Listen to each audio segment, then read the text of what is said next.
ChatGPT Image 2.0 just dropped, and it's not just generating images anymore. It's actually thinking before it creates.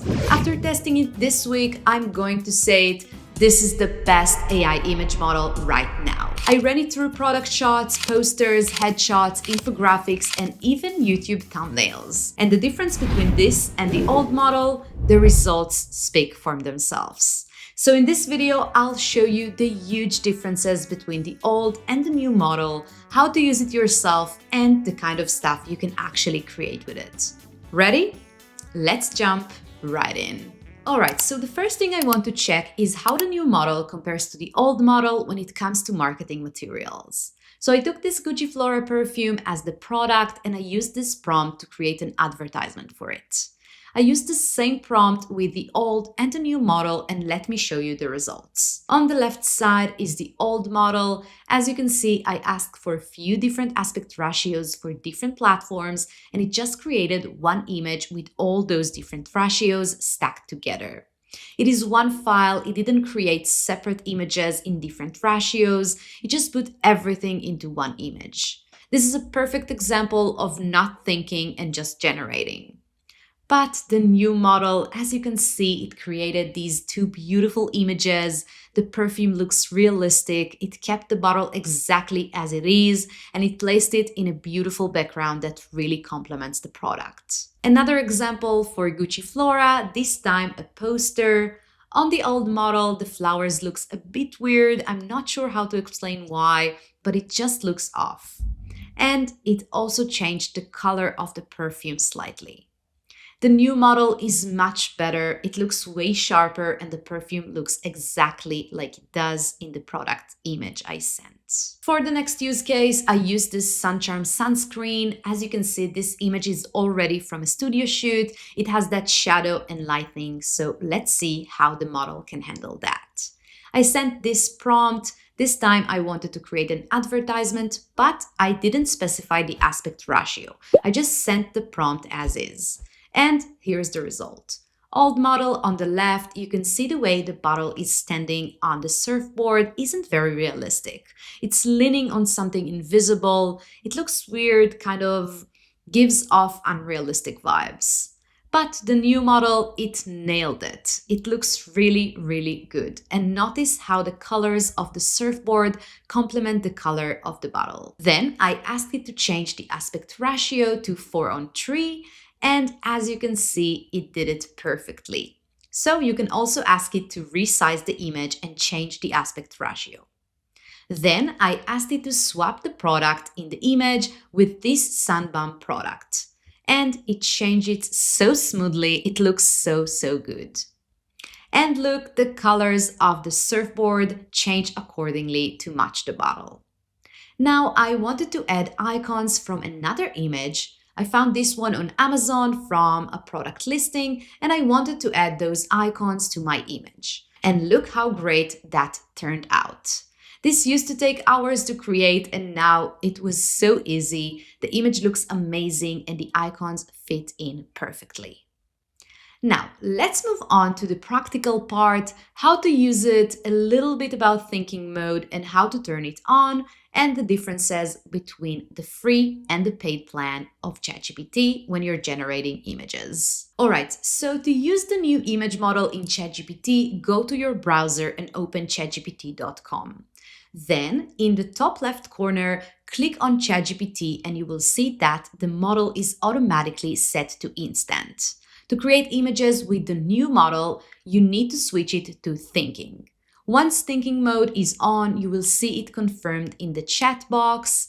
Then, to create an image, just click on the plus sign and choose Create Image. All that's left is to type your prompt and ChatGPT will generate the image using the new model, Image 2.0. Now let's talk about the plans, free versus plus. If you're a free user, you won't be able to choose thinking mode, you will only be able to use instant mode, and you will be limited to about 2 to 3 images per day with the old model. But if you have the Plus plan, which is $20 a month, you can generate up to 200 images per day. You will have access to both instant mode and thinking mode, meaning you can create images with the new model. All right, now let's get into what you can actually create. The first example is an infographic. I gave it this prompt and asked it to create an infographic poster for the wine regions of the world. I added just a little bit about the style I wanted, nothing beyond that, and this is the result. It created this beautiful poster of different places that produce wine. It looks really, really good. This is honestly one of the biggest strengths of the new model. It handles text really well.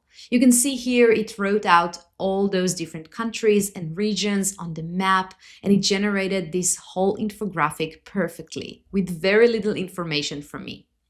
The prompt was super short, so imagine what happens when you actually give it detailed instructions. It can generate something amazing and it turns out beautifully. Next use case, a professional headshot. I gave it an image of myself and asked it to create a professional headshot that looks like it was taken in a studio with professional lighting and a business style. And this is what it gave me. It kept me exactly as I am, didn't change anything. As you can see, it added this nice black suit and it actually looks like a photo from a real professional photo shoot. That's so cool. The next use case is removing objects from an image. You can give it an image and ask it to remove specific things.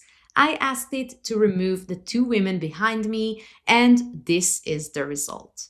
It did it perfectly. The only thing is the punching bags in the background looks like they are still moving, so it can look a little weird, but the removal of the women themselves was perfect. Next use case, multiple edits in one prompt. With the previous model of ChatGPT, if you asked it to change two things in an image in a single prompt, it would probably ignore one and only change the other. The new model handles this completely differently. You can ask for multiple changes at once and it will do all of them. So I asked it to change the car behind us to a white Porsche Taycan and our outfits to a luxurious resort vibe. And let me show you the result. There we are in luxurious outfits with a Porsche Taycan behind us. And just for fun, I asked it to change the same image again, this time to a red carpet vibe in New York, changing both our clothes and the background. And this was the result. Pretty nice. All right, last use case, YouTube thumbnails. Honestly, this was the most surprising part for me. I just gave it an image of myself and asked it to generate a YouTube thumbnail for a video about the new ChatGPT Image 2.0 model. And this is the result. The top image is the first thing I got from a really short, simple prompt. Then I iterated and asked for a few changes, and this is the second result. You will probably see the thumbnail of this video, and I will probably end up using one of the generations I made with ChatGPT. So it's actually really useful, and it surprised me how well it handled this. Now, before we wrap up, a quick honest note, this isn't a perfect tool. Yes, it's the best AI image model right now, but it's still AI, and it's still going to make mistakes. One thing I noticed, if you're regenerating an image that includes a real person, the model can start losing the details of the face after a few rounds.